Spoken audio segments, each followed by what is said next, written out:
मैं सिया हूँ, एक माँ, एक पत्नी, या शायद सिर्फ एक परछाई। शादी को 8 साल हो चुके थे। मेरा पति आकाश सरकारी नौकरी में था। हमारी 6 साल की एक बेटी थी, परी। वो मेरी दुनिया थी, मेरी मुस्कान। आकाश पहले जैसा नहीं रहा था। अब उसके पास समय नहीं होता था, न मेरे लिए न परी के लिए। मैं समझ गई थी, कुछ बदल रहा है। फिर एक दिन सब बदल गया। उसने दूसरी शादी कर ली थी। मुझे नहीं बताया गया, किसी ने नहीं बताया।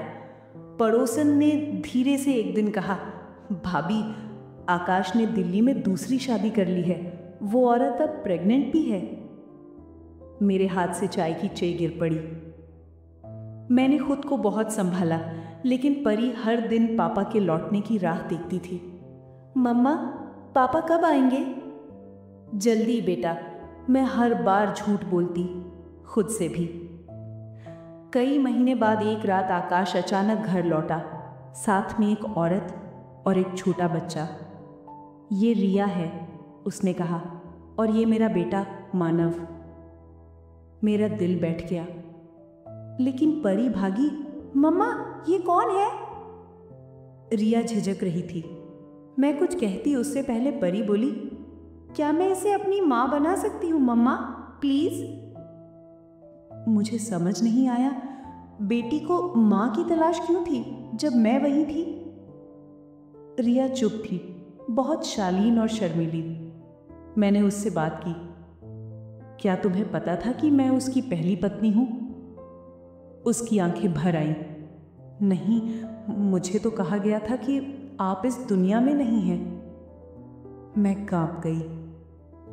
हम दोनों ही ठगी गई थीं, एक जैसी औरतें, दो माँओं की कहानियां एक ही छत के नीचे। रिया के बेटे को तेज बुखार था। मैंने सारा रात उसके सिर पर पट्टी रखी। रिया भी रोती रही। उसने मेरे पांव छू लिए। दीदी, मैं चली जाऊंगी, बस मेरे बच्चे को बचा लीजिए। मैंने उसे उठाया और गले से लगा लिया। तुम कहीं नहीं जाओगी, अब हम दोनों मिलकर बच्चों की माँ बनेंगे। परी मेरे पास आई और बोली, अब मैं 2 मम्मा कहूंगी ना? उस रात हमने इंसानियत की जीत देखी। एक धोखा था, एक दर्द था, लेकिन उससे भी बड़ा था माँ होने का हक और औरत का हौसला। आकाश को मैंने अपने घर से निकाल दिया। रिया और मैं, हम दोनों माँ थीं। हमारी परिभाषा किसी मर्द से तय नहीं होती। परी और मानव साथ खेलते, और जब भी कोई पूछता, तुम्हारी माँ कौन है?